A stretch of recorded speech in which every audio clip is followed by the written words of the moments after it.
We've got Coach Hauck and Coach Justin Green. And Coach, we'll just start with your initial thoughts. Montana signs 35 players over the last few months, and spring ball right around the corner. So your initial thoughts about this signing class? Thanks, James. Appreciate it. Yeah, it's, signing day, the first Wednesday in February used to be such a big day in college football, and now it's kind of not even a thing anymore. Most of the high school guys signed December 1st. Almost everybody's still playing. Then we get into a transfer recruiting window, and then we get out, and the new rules are we can be meeting with juniors now in schools in January. So we're out meeting with juniors and their parents, and today, maybe add a guy or two, and that's pretty much the way it is around the country. So I thought our coaches worked really hard, did a nice job, led by Justin, and Keaton did a great job. Worked really hard. Had 26 seniors, whatever it was, going out the door, so there's a lot of new faces. We really worked hard on the evaluation process over Christmas, and that can get a little frustrating because you can be a week into a guy. It's like speed dating a little bit, and you can have a guy committed, and then all of a sudden 2 days later he's going to Ole Miss or something, which happened to us. So it can be a little frustrating. You have to have some persistence and have a mindset that you're going to keep going until you get the guys you need. And I thought our staff did a really good job with that. They worked really hard at it. So I like every coach in America today, or December 1st, or whenever. I like the guys we got in recruiting, but that's always the case. Everybody's pretty high on it. If they didn't like the guys they took, they'd taken somebody else. So I like the guys we signed, and they're good dudes. They fit in well. I thought our players worked really hard hosting these guys when they were in town, and that's the best selling point is the players and the culture of the locker room. And I think that's probably what to a man, these guys on this list were attracted to, was the players and the culture we have in our locker room. So, you got anything to add, or you want to just take questions? All right, fire away. Questions it is. Anybody else? First up. Just in terms of navigating the portal, how did it compare to last year? How many guys were in there, and how deep into it, how many guys were you looking at throughout the process? I don't know. That's a plan that's put together, but it's pretty variable. It's pretty much the same. Whoever's got the most money gets the best players for the most part. You get anything on that? There's no real difference. The number is high as far as who goes in it. The number will be high on who never comes out of it. That's the risk that players take as far as getting in there. So for us, a lot of guys, for various reasons, get crossed off the list. So our pool becomes pretty small, even though there's a high number of guys in there. So I think we take a hard look at guys and vet them. They get vetted a lot harder than the freshmen, more for the fact that most of these freshmen we recruit for a year. These guys we recruited for 4 days, so they get a harder vetting process. But to get down to the names that we currently have on the team, definitely we went through a lot to get there. This year your guys' season ended just like a day or two before the portal opened. So how beneficial was that for you guys to have that extra time to be looking through the portal right when it opened and everyone started going in? Well, you get, a year ago we were playing during that period, except around Christmas. We gave the players a week off, so we were able to work on recruiting during that period. So it didn't change very much. There's only 24 hours in a day, so we probably got a little more sleep this year. And then just in terms of roster size, what number are you guys at, and how did you go about just signing players, knowing whether you guys are operating by the current rules or if Montana opts into that house settlement and you guys have that new roster limit rules number? seem to change every week. We're going to operate at August being at 105, which is 10 less than we've had the last few years, right? 5 less. Bobby, when you look at, obviously, the positions you guys recruited, defensive back, and then both lines were the highest number of players, like, what about those positions did you feel you needed to fill the most, and why did you guys kind of hit those positions so hard? Well, we're trying to, when we're recruiting freshmen, which we'll always do, we'll try to, just kind of cover the board. Decided not to go on a quarterback, but other than that, we just kind of covered the board as best we could.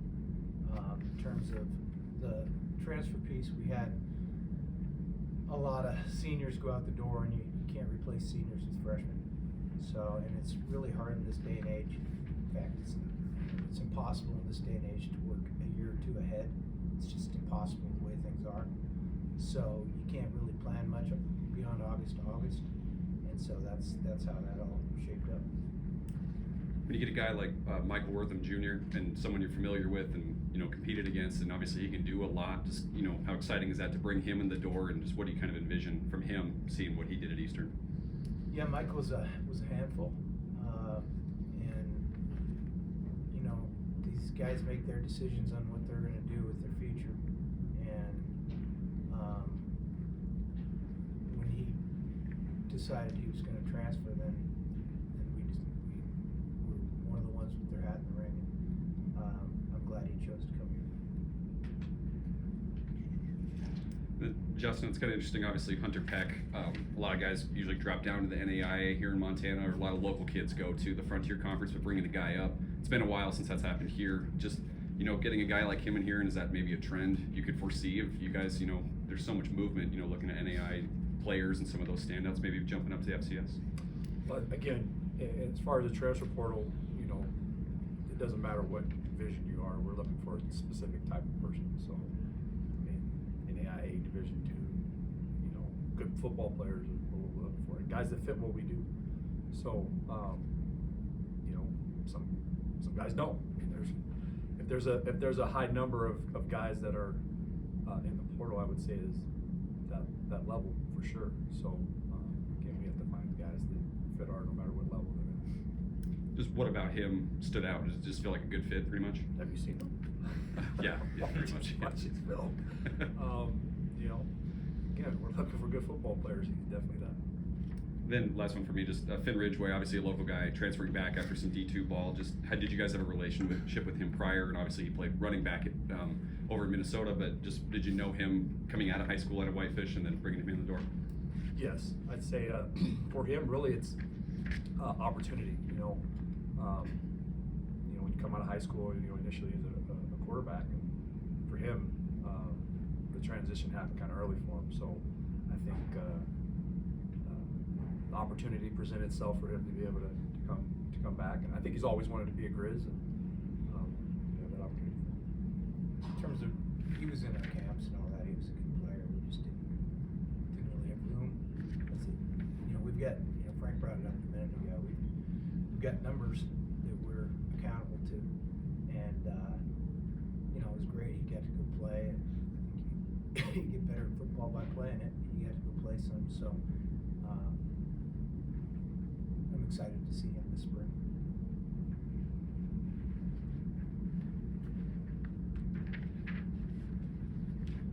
Justin, we're coach. So, With the junior college or community college rules of extra eligibility, how much does that impact things moving forward? I got it. I'll handle this one. Go ahead, Sean. I guess I don't know. It's hard for us to understand all the rules because, they do change. But with the community college, junior college, maybe getting extra years. There's been no rule change. That's one guy, quarterback from Vanderbilt. Okay. Now, there's a lot of people operating like that's going to be permanent for all junior college players. So where does that lead? I mean, I asked, I was in some meetings in early January. I said, so what are you gonna make every JC guy sue you to become eligible? So I would assume that's what it's gonna be moving forward, but that's not been done yet. And then is it just people that are in that 1 year, or is that what it is moving forward? Who knows where this is all going? There'll be more adjustment to some of the eligibility rules as soon as this April and as late as this August. But none of that is a mandate at this point, or a rule that clears any of those guys just yet. Now, like I said, a lot of people, like the majority of people, are operating like that's a given. What is it like when you put up your big board, maybe 5-10 years ago, and all right, these guys are gonna be gone this year, these guys, and you can fill, and when you don't know all that, like, what is that like navigating that as from roster construction? Yeah, that's kind of what I was alluding to earlier. Is there is no planning ahead. It's August to August. So you just assemble a team for this August, and we'll be doing that till August 1st, then we'll go play. And I mean, it's a disaster right now, but the best part is once you get to August 1st, for the most part, the season's the season. And I think there'll be some eligibility. Back to your question just a little bit, I think there'll be some eligibility rules that change. I know what the coaches are in favor of, so hopefully that's just the way it goes. But there is no planning ahead years in advance. We used to have a 1 year, 2 year, 3 year plan for what we want the team to look like, and then you'd go recruit to that plan. And if somebody broke his leg and couldn't keep going, or a guy graduated early and went to med school or something, then you that's where you took your transfers. Now it changes every day, and you can't get discouraged by it. You can't get aggravated by it. You have to adjust to it. But that's why you see guys like Jim Larinaga in Miami. I mean, what was they? 15 games in the season, you just said, hell with it, I ain't doing this anymore. It is aggravating and frustrating not to be able to be structured. So I think, maybe people that are a little less detailed and organized maybe thrive in that situation. Justin, how does it maybe overall impact high school kids in general, just getting recruited when there's so many guys in the portal and not even enough spots? Well, I think you look at the good teams that are recruiting high school kids. The portal has had some effect on, say, junior college is probably the highest number of people it affected. But as far as your base, you always have to have high school kids. The development of football starts there. I will say this in response to that, though, because I deal with some high school coaches and some guys that are in leadership positions in their state organizations, whether it's here or in California or Texas or Arizona, and the high school coaches are very discouraged with the number of, or the lack of high school players being recruited right now. They're pretty discouraged by it. When it comes to some of the transfers, Kyle mentioned the Eastern kid. We got Idaho, UC Davis. How much does it help to kind of see those guys when bringing in a transfer, kind of having that familiarity, and what do you see from those guys? Yeah, they're again good football players, and again when you see them in the conference and in some cases seen them for years, you've seen them develop as players, be successful against you, and now they have the opportunity to have them playing for you. That's a big deal. And again, these guys had to make the decision of leaving the school and had other opportunities to go other places and chose here. So in some of these guys' cases, when we were recruiting them out of high school, or if anybody was recruiting them out of high school, they weren't the size and the development that they've had coming out of high school. So it's been nice to be able to see kind of guys that again have developed and have the opportunity. Not to go down the whole list player by player, but Bailey, getting him, big kid from Utah State. Like, what excites you about him? Again, watch his tape. We don't, again, when you recruit these guys, you're recruiting talent. You're recruiting good football players. You're recruiting guys who fit what it is that we do, offensively, defensively, special teams wise. So, the value is that these guys are good football players. You're gonna be able to help us, and again, fit what we do.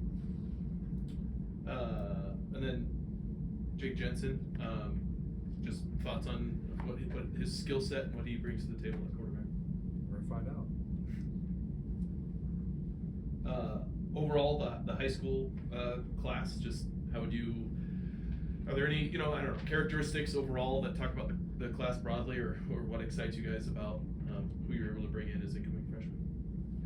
O-line, O-line, D-line. I think for us, we always want to increase the size of our team. Physical part of it. Our receivers, our expectation is for them to be physical. So that is definitely an aspect in every category there. Size, always a category that we're always trying to get. We think all these guys one day play for us. Looking at that list of high school freshmen, of course, development process, are there any names that you think might play their way into the rotation next year that jump off the page to you? We'll have to see. Again, you're asking 17, 18-year-old young men to play with 22 and in some cases 25-year-olds. So we'll see. It's been several years. Of course, you mentioned that things are constantly changing, but it's been several years under the current transfer regulations with the portal. Has your approach, your philosophy, your evaluation of those players evolved over those years? If you think back to maybe the first off season under the portal, has anything changed in your approach since then to recruiting those players? A little bit, but our standard is our standard, and we're going to recruit to what we feel is, again, what our way of doing things. Guys that we think that are that fit what we do offensively and defensively. Guys that have good character. That's extremely important to us. Those things don't change whether it's a high school kid, a transfer, and then it's always his choice or their choice as far as the teammates that they're going to be around, the leadership that they're going to have a role in many cases, because these guys will be older. So then we've got to have great young men with good character.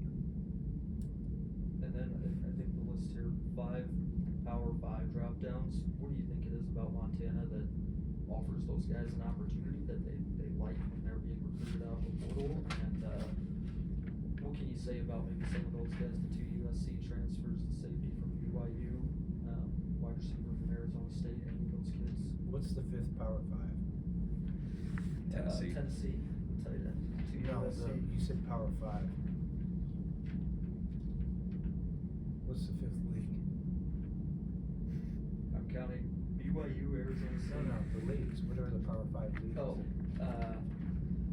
SEC, Big 12, Big 10. That's gone. You're right. So, There's only 4. ACC, that's ACC. it. Yeah. You're living in the past, dude. Things are evolving quickly as we learn. Yes. Go ahead. Power 4. But all those players are from the Power 4, correct? I think so. I can't Yeah. see this.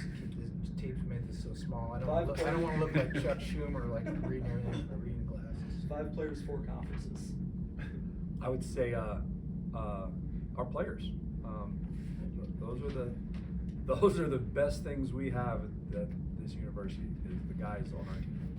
And I'd say a lot of guys come back west too. That's not 100%, but they're guys that have gone somewhere and then come back this direction. Now BYU's a different story. They're west.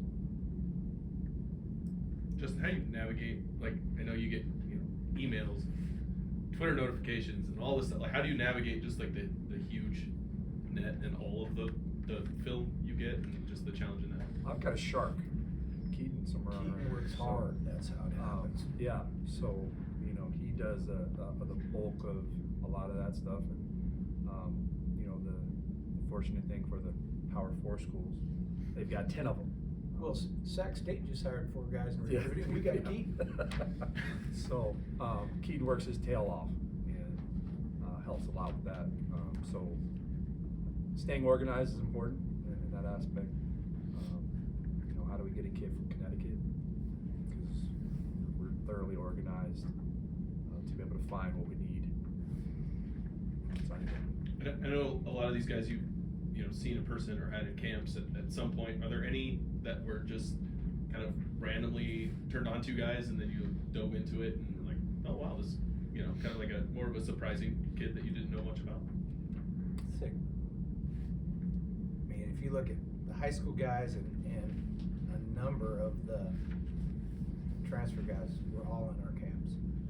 Yeah, or most of them were in our camps. or past relationships, you know, as far as the schools that high schools that we recruit, kids that we recruited before,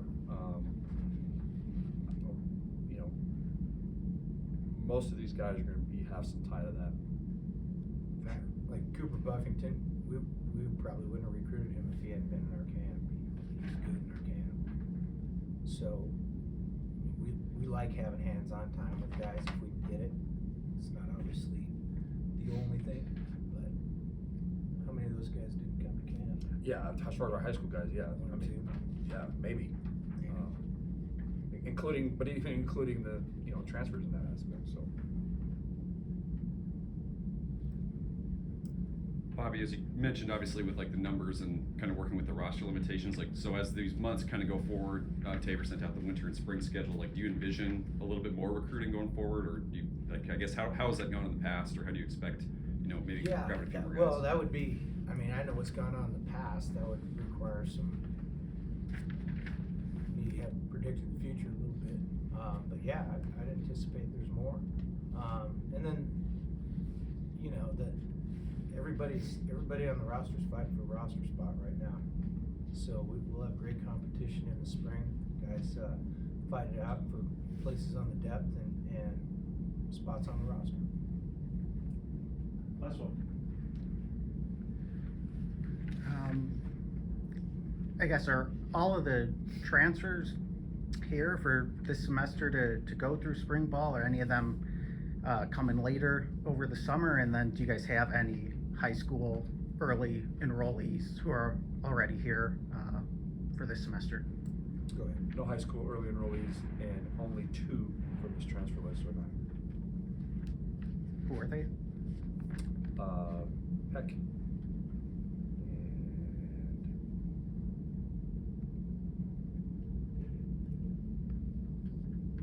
And Peavy. Peck's got to get a couple things wrapped up to finalize getting into medical school. He wants to be an orthopedic surgeon, I think.